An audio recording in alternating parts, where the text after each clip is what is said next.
Boas tardes, boas noites. Dando continuidade à leitura do livro A Caminho da Luz, de Emmanuel, psicografado pelo Chico.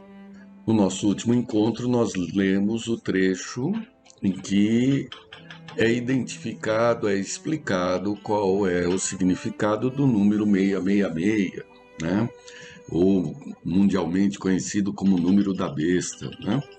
E Emmanuel explica isso de uma forma precisa, porém chocante, que na verdade o seu representante seria o próprio Papa, né? Por quê? Porque ele ocupa uma posição representando o Cristo, mas que de alguma forma usa como plataforma toda a riqueza amealhada de forma contrária aos ensinamentos de Jesus, né? Mas em nome daqueles que assim se sacrificaram, né? Eu vou ler o último trecho só para que dê sentido, né? Quanto ao número 666, sem nos referirmos às interpretações com os números gregos em seus valores, devemos recorrer aos algarismos romanos em sua significação, por serem mais divulgados e conhecidos, explicando que o sumo pontífice da Igreja Romana, quem usa os títulos de Vicari Generalis Dei in Terris, Vicarius Filio Dei, e dos Cleri, que significa Vigário Geral de Deus na Terra, Vigário do Filho de Deus e Príncipe do Clero. Bastará ao estudioso um pequeno jogo de paciência, somando os algarismos romanos encontrados em cada título papal, a fim de encontrar a mesma equação de 666 em cada um deles. Vê-se, pois, que o Apocalipse de João tem singular importância para os destinos da humanidade terrestre. Muito bem, então a gente tem que ler o Apocalipse, né? Antes de mais nada, já que é de tanta importância assim. E por ser alegórico, né?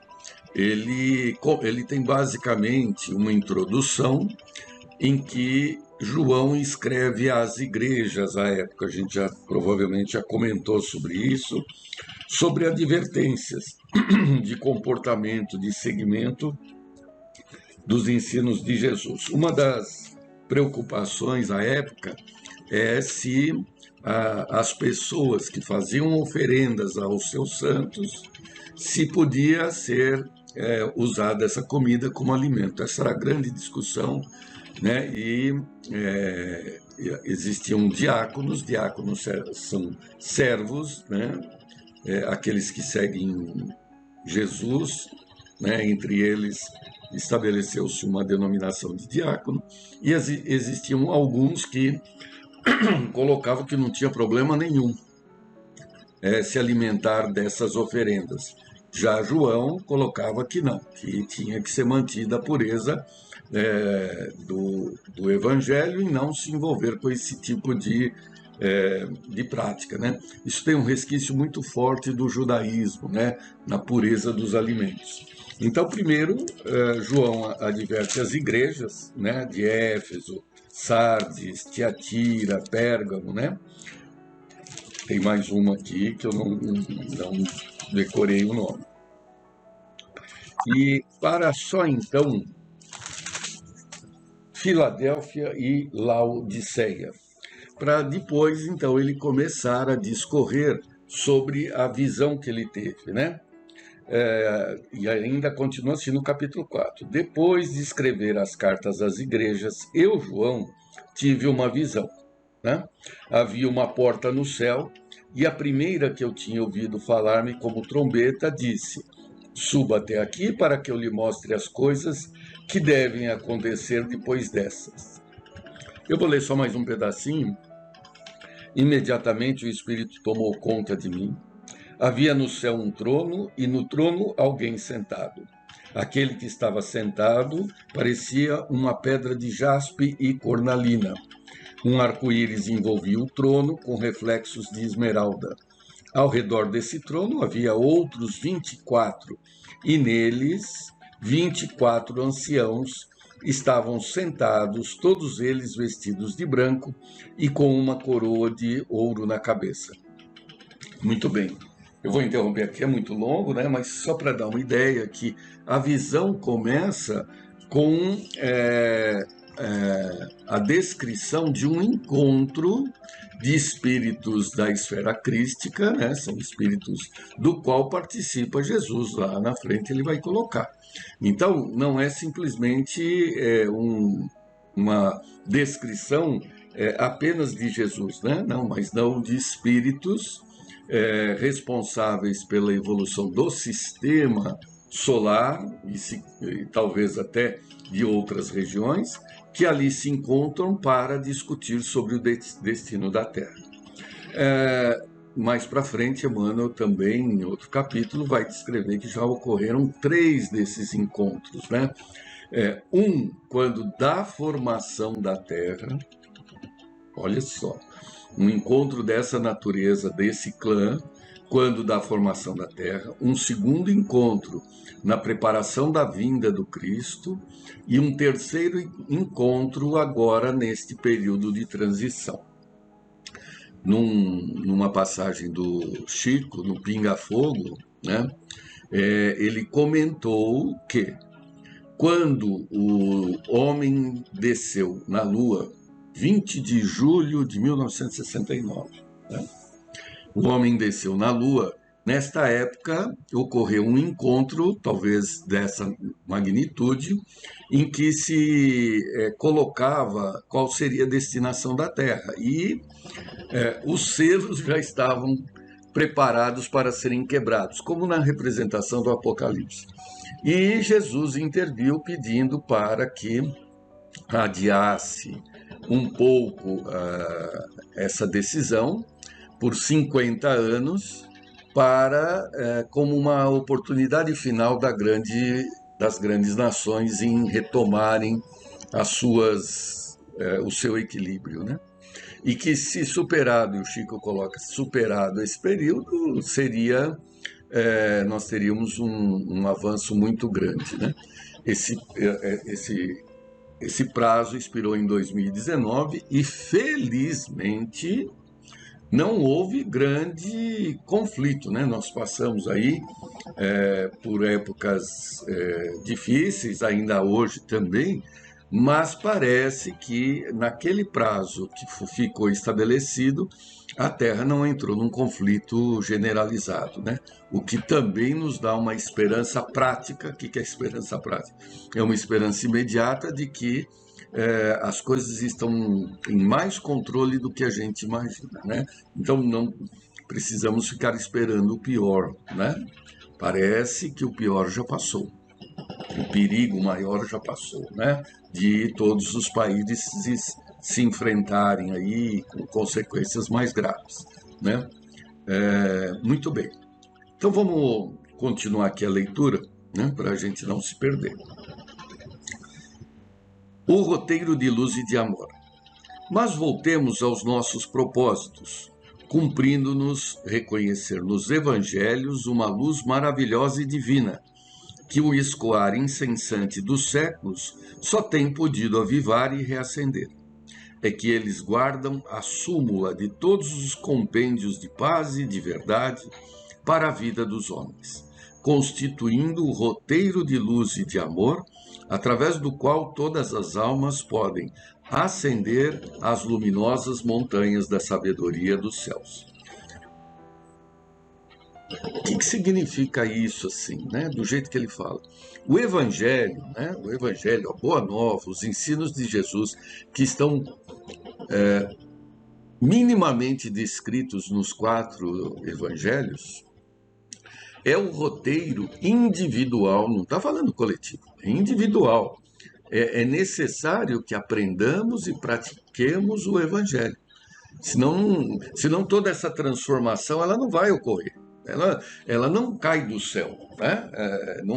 Não existe uma intervenção celestial para impor o Evangelho às pessoas. Não tem como isso, né? Por quê? Porque é de dentro para fora, é de indivíduo para indivíduo. E, portanto, esta obra é pessoal. Se ela é pessoal, ela não depende do outro, não depende de ninguém, não depende da sociedade, não depende da época, ela é atemporal, né? Não depende do lugar.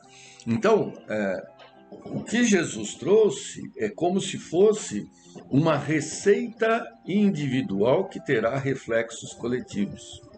Não é, apesar de estarmos falando sempre de sociedade, de planeta, todo o processo de evolução, ele é individual. Se ele é individual, independe do outro. O outro pode ser marido, mulher, filho, sociedade, seja lá o que for. É comum, inclusive nas nossas reuniões, muitos colocarem, né, abertamente, de uma forma bem legal até, né?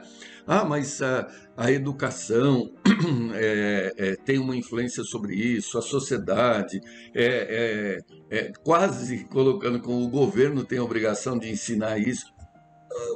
Tudo bem, né? É claro que se vier desta forma, ninguém vai reclamar, né? Mas o processo, ele é íntimo, é pessoal. Não adianta nada o Estado impor o evangelho, impor a fraternidade, porque se a natureza do indivíduo ela é refratária a isso, não vai adiantar nada, como a gente vê. Agora, se for o inverso, né? Se a sociedade inteira impõe uma série de valores que interessam à sociedade ou aos donos do poder, mas o indivíduo ele está evangelizado, né? Ele está sintonizado com as leis naturais do universo, não há Estado que faça com que ele se corrompa, né? Aquele que se corrompeu é porque não está firme ainda. E é justamente essa a obra de Jesus. O mundo inteiro tinha os seus tinha e tem seus próprios interesses e tentou impor-se a ele. Mas ele, né, se manteve seguro o tempo todo, né? Por quê? Porque a verdade a verdade predomina sobre as circunstâncias. De uma forma proporcional, é isso que nós temos que fazer. Então, aprender e praticar o Evangelho é obrigação individual. Por isso que eles chamam o roteiro de luz e de amor. E vamos continuando aqui no capítulo 15, a evolução do cristianismo. Penosos compromissos romanos. Então ele retoma agora as consequências imediatas pela crucificação de Jesus. As imediatas foram aquelas que nós colocamos do Monte Vesúvio para eles, né? Do vulcão, colocamos para os judeus da destruição do Templo de Jerusalém, mas isso são imediatos, né? Agora, os mediatos, a médio prazo. Desculpa. Debalde tentaram as forças espirituais o aproveitamento dos romanos na direção suprema do mundo. Todos os recursos possíveis foram prodigalizados inutilmente à cidade imperial, Roma. A canalização de consideráveis riquezas materiais, possibilitando a consolidação de um Estado único no planeta, não fora esquecido, ao lado de todas as providências que se faziam necessárias do ponto de vista moral. Então, a programação era para que Roma realmente controlasse o mundo. Por quê? Porque era o passo mais avançado do homem, né? Como civilização, como viver em cidade e viver valorizando a família, né? Combinado com os valores da razão dos gregos. Então, a programação era que Roma mesmo controlasse o mundo, porque o mundo era basicamente bárbaro, né? Bárbaro que significa viver em aldeia, viver vinculado à natureza num sistema total. Já os romanos não. Eles construíam cidades, né? Repousos da cultura, bibliotecas, tinham um poder judiciário, era tudo organizadíssimo. Como já comentamos, esse sistema, ele atravessou todos os séculos e usamos desse sistema, por exemplo, judiciário até hoje, o direito romano. Por quê? Porque já houve pensadores que estabeleceram regras que são as mais próximas do que o homem consegue entender. Então, não faz o menor sentido começar do zero. Pega-se o que já existe e vamos aprimorar. Não é destruir, né? Esse é o grande conceito da doutrina. Ela é reformista, ela não é revolucionária. Revolucionária é quando você destrói tudo e começa do zero. Né? Reformista, o que é? Eu não estou falando de política, se bem que o conceito é semelhante. Reformista é completar aquilo que está incompleto. Né? Parte-se de algo e complementa. É o princípio da natureza, né? Tanto é que a gente desencarna e, quando reencarna, continua aperfeiçoando. Não é destruído tudo que aprendeu e começa-se do zero. Então, o conceito da natureza ele é reformista. Né? Ele é completista e não revolucionário. Né?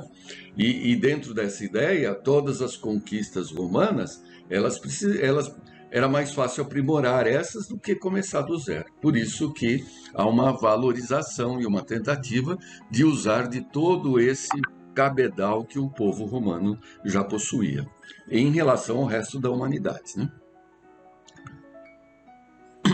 Em vão, transplantara-se para Roma a extraordinária sabedoria ateniense dos gregos e a colaboração de todas as experiências dos povos conquistados. Os espíritos encarnados não conseguiram a eliminação dos laços odiosos da vaidade e da ambição, sentindo-se traídos em suas energias mais profundas, contraindo débitos penosos perante os tribunais da justiça divina. Olha que é profundo isso, né? Mesmo os povos conquistados, né? Eles poderiam colocar a serviço do bem comum as suas próprias experiências. Muitos colocaram, né? E tanto é que o conceito de cidadão romano e cidadão conquistado tendia a se extinguir através das mitologias, né? Dos Zeus casa com a deusa fulana. Esse casamento é a invasão, né? Mas se ele casou, ele faz parte da família, então ele foi incorporado à família, né? Mas não, se manteve as reminiscências de poder, orgulho, conquista, vaidade, ressentimento, que provocou manteve as divisões, né? Aguçou as divisões, né? A vinda do Cristo ao cenáculo obscuro do planeta, trazendo a mensagem luminosa da verdade e do amor, assinalara o período da maioridade espiritual da humanidade. Essa maioridade implicava direitos que, por sua vez, se fariam acompanhar do agravo de responsabilidades e deveres para a solução dos grandes problemas educativos do coração. Se ao homem físico rasgavam-se os mais amplos horizontes nos domínios do progresso material, os evangelhos vinham trazer ao homem espiritual um roteiro de novas atividades, educando-o convenientemente para as suas arrojadas conquistas de ciência e de liberdade com vistas ao porvir. Então, tudo isso, esse sustentáculo material de Roma, aliado ao Evangelho, propiciaria um desenvolvimento intelectual e, consequentemente, moral e, por conseguinte, espiritual do homem, né? Através das adversidades da natureza, na conquista do seu próprio psique, da sua alma, entender todos esses mecanismos, descobrir através da ciência as regras da matéria, as regras do mundo corpóreo, na medida que você tem toda uma sociedade equilibrada, né? O aproveitamento desse processo educativo deveria ser levado a efeito pela capital do mundo, de acordo com os desígnios do plano espiritual. Pesadas forças da treva, porém, aliaram-se às mais fortes tendências do homem terrestre, constantemente inclinados aos liames do mal que o prendiam à terra, adstrito aos mais grosseiros instintos de conservação.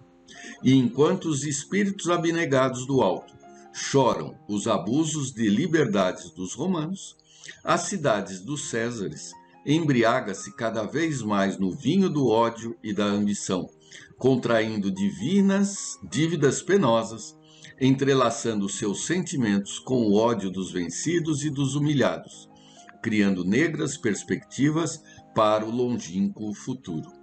Então estamos colhendo hoje todo esse processo de priorizarmos os nossos interesses egoísticos, obviamente, né, aos desígnios, aos planos das trevas, né?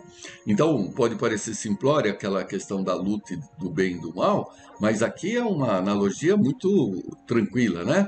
Quer dizer, o alto, os desígnios dos espíritos superiores é que haja o perdão mútuo para que seja possível a cooperação, colaboração e o convívio para as novas conquistas. Porém, o plano das trevas é diferente.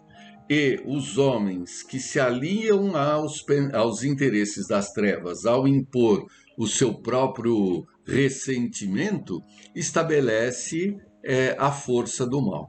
Então, veja, o mal pelo mal, a gente sempre coloca que é ignorância e tudo mais, e é mesmo, né? Porque ele só tem força porque o encarnado acolhe as inspirações das trevas.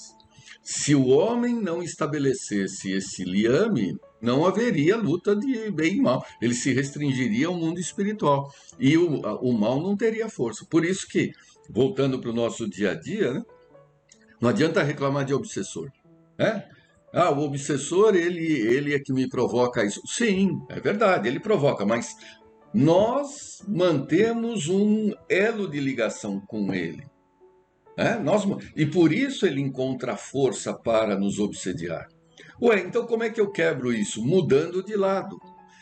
Como é que eu mudo de lado? Aplico o evangelho. Mas como é que eu aplico o evangelho? Eu sou uma boa pessoa, mais ou menos, né? Você está perdoando, você está sem mágoa, sem ressentimento, você perdoou 70 vezes 7. A hora que a gente começa nesse processo de luta íntima, aí você está demonstrando, né, para a espiritualidade superior que você está mudando de lado e as trevas, né, os obsessores, perdem o acesso sobre nós. Portanto, retomemos no início do parágrafo, né?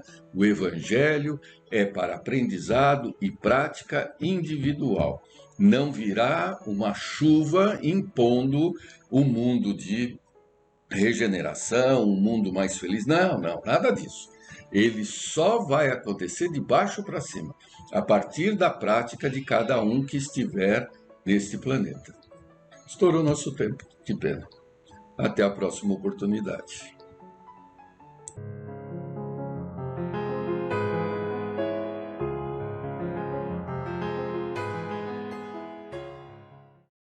Nossos cumprimentos a todos.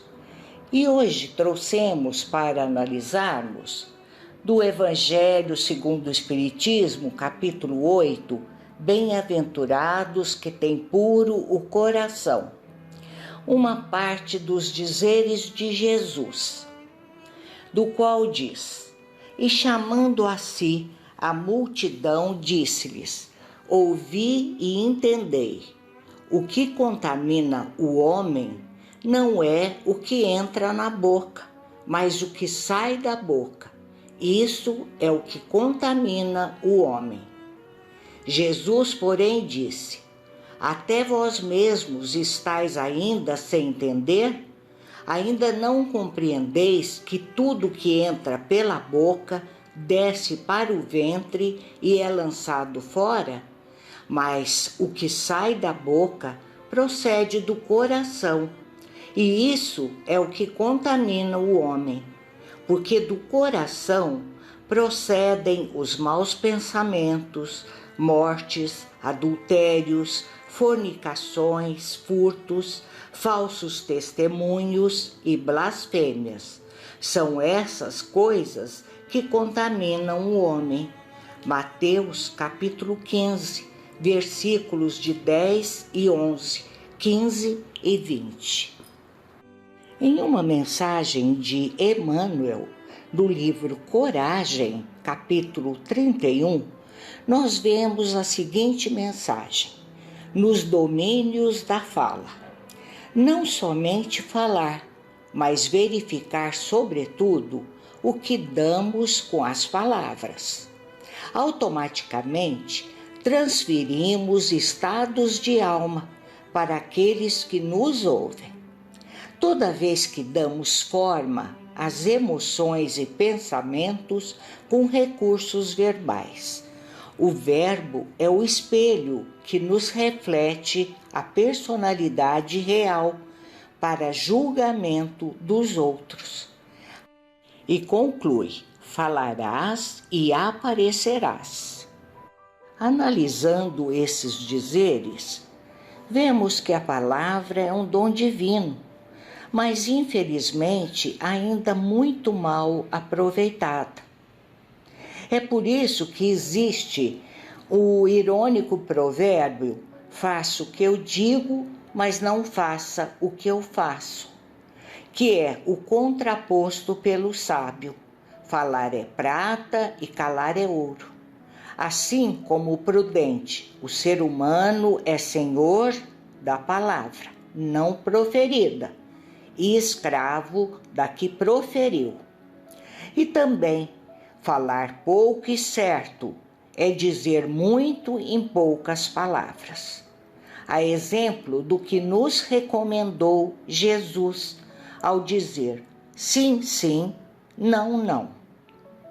A palavra é uma grande força, porque é por meio dela, escrita ou falada, que a pessoa recebe o patrimônio valioso das conquistas a que a humanidade realizou. Assim como, por intermédio, transmite para a geração seguinte o progresso que já alcançou, propiciando a reivindicação e aquisição de tudo. A palavra é um elemento revelador da amizade. Por isso, quando alguém se zanga com o outro, deixa de lhe falar. A boa palavra é, então, conciliação. André Luiz esclarece: a palavra de bondade é semente de simpatia. O diálogo construtivo é terapêutica restauradora. Conversando, podemos criar saúde ou enfermidade, levantar ou abater, recuperar ou ferir.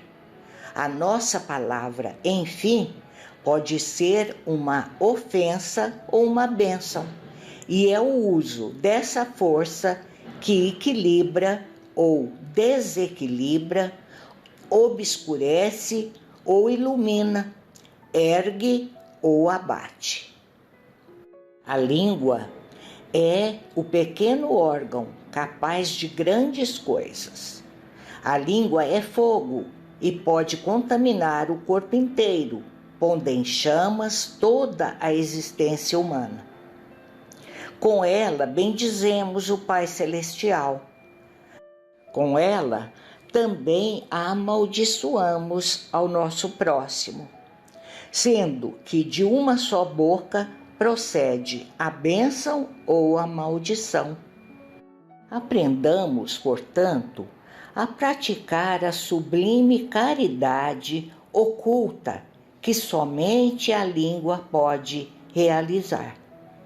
Como, por exemplo, a pergunta inoportuna contida a tempo, a observação ingrata, a desistência da queixa, a renúncia a discussões estéreis e o abandono de comentários irrefletidos. São essas expressões de caridade que a boca pode reter sem que os outros percebam. Sobretudo, não podemos esquecer os tesouros encerrados no silêncio e com devoção incorporá-los ao nosso modo de ser, a fim de que o nosso verbo, a nossa palavra, não se faça manifestar nas horas impróprias. Joana de Ângeles nos diz que a palavra, quando carregada de sinceridade e fé, age como onda vibratória que elimina as forças negativas que envolve a pessoa.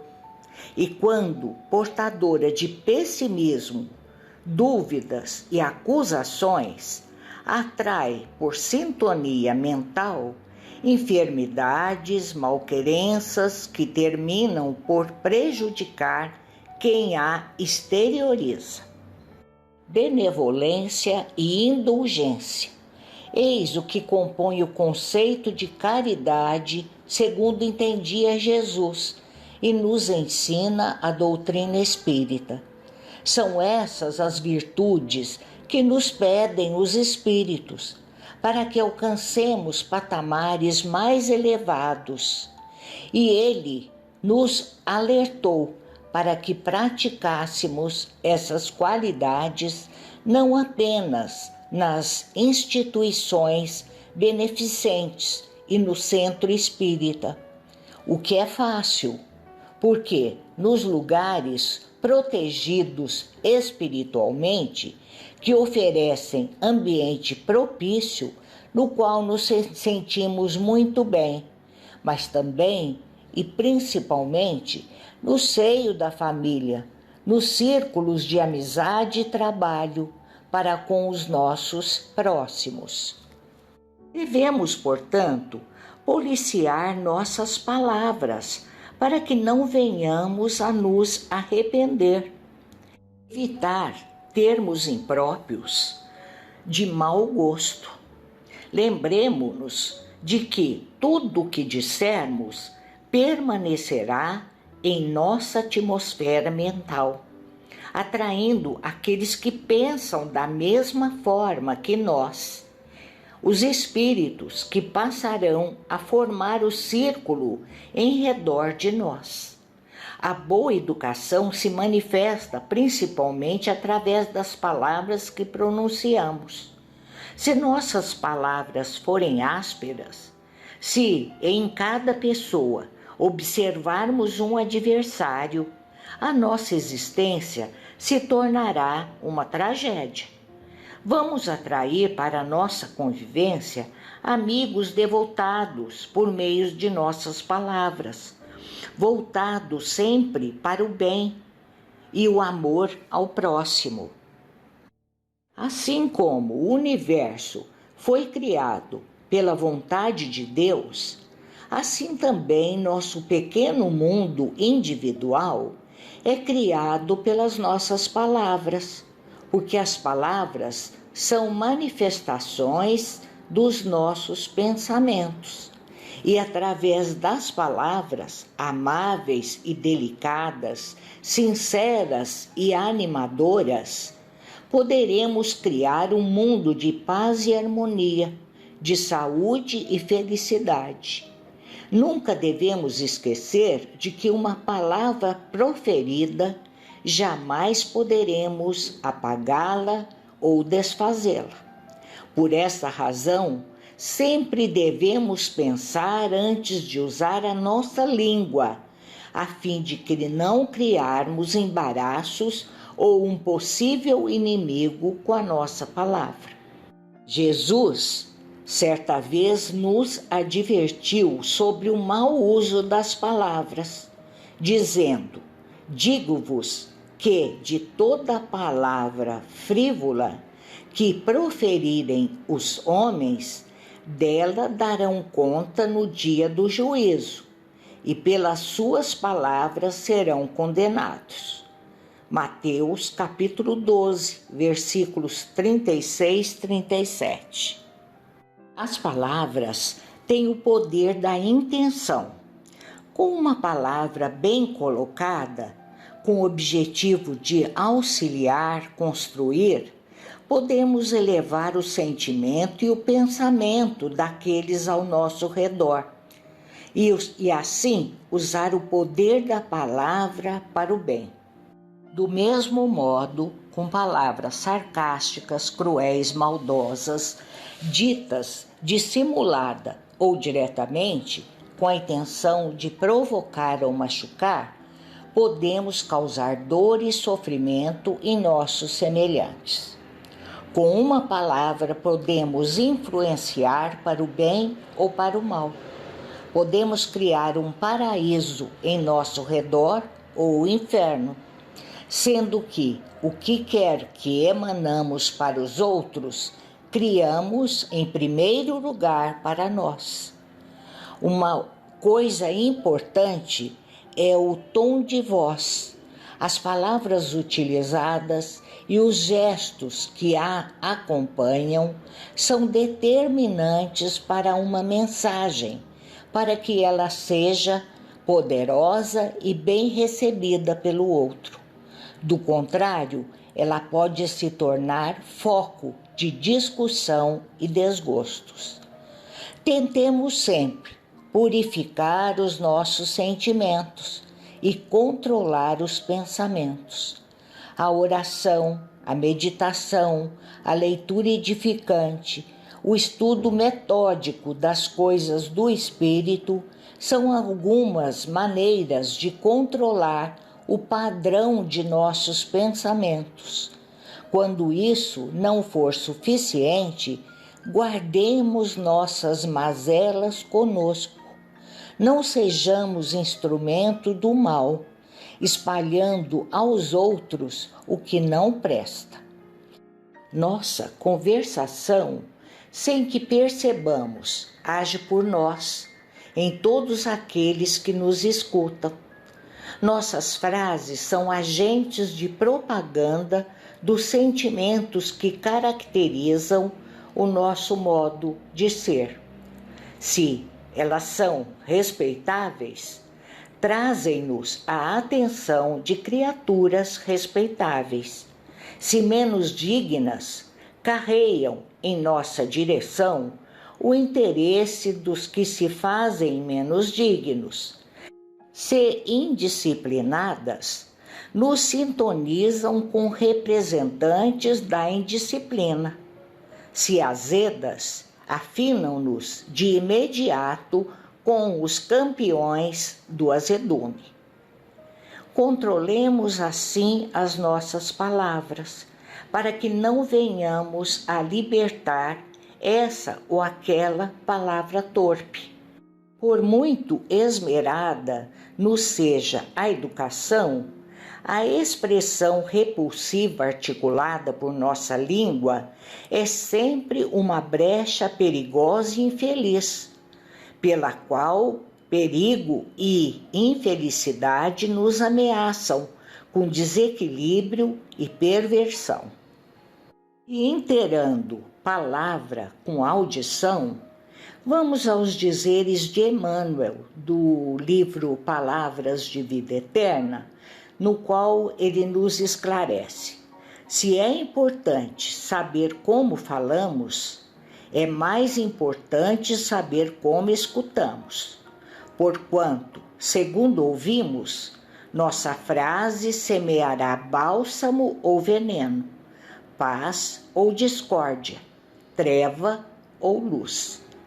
Sabemos lubrificar as engrenagens da audição com o óleo do amor puro, a fim de que a nossa língua traduza o idioma da compreensão e da paciência, do otimismo e da caridade, porque nem sempre o nosso julgamento é o julgamento da lei divina.